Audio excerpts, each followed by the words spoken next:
I woke up to the plane just falling, and I knew it was not just normal turbulence because the masks came down, and that's when the panic definitely started to set in. It isn't like, a bump, somebody bumped your car on the freeway. This is like you almost died, and all the feelings that come with that.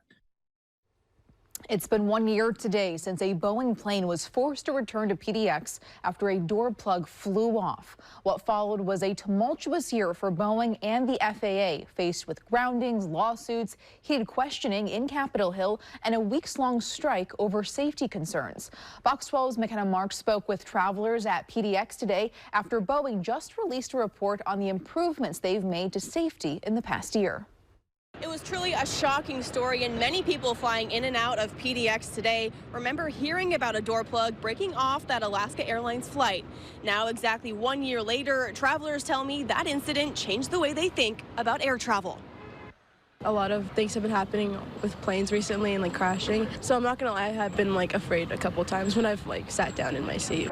Decline emergency. We need to turn back to Portland if we can get one. 1 year ago, on January 5th, 2024, what was supposed to be a quick flight from Portland, Oregon to Ontario, California, turned into a nightmare for the 171 passengers on board Alaska Airlines Flight 1282. I always listen to those emergency instructions that they give you. I just never, ever thought that I would have to use them. Shortly after takeoff, a door plug broke off, leaving a gaping hole in the side of the plane. Thankfully, nobody was injured, and the plane was able to make an emergency landing. After the incident, Fox 12 spoke to Kelly Bartlett, who was a passenger on that flight. She told us that after she put her oxygen mask on, somebody jumped into the seat next to her. She says it was a 15-year-old named Jack who was sitting in the row where the door plug flew off. He told me he lost his laptop and his cell phone. The wind or the suction literally ripped his shirt off when it happened. And I cannot imagine what he must have been feeling in that moment. It's just crazy. That missing door plug landed in the Cedar Mill neighborhood of Portland, right in Bob Sauer's backyard. I saw in the flashlight light that there was something gleaming back there, which shouldn't have been there.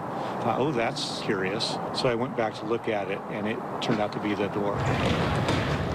I spoke to travelers at PDX on the 1 year anniversary who tell me this incident is still lingering in the back of their minds. It raised a lot of concern about air travel, if it's safe, and it definitely put a lot of people on hold and on a pause about traveling. On its website, Alaska Airlines states that it has worked with Boeing to learn from this incident and improve its quality and control systems. Since last year's incident, Boeing tells me they have been working to make sure something like this never happens again.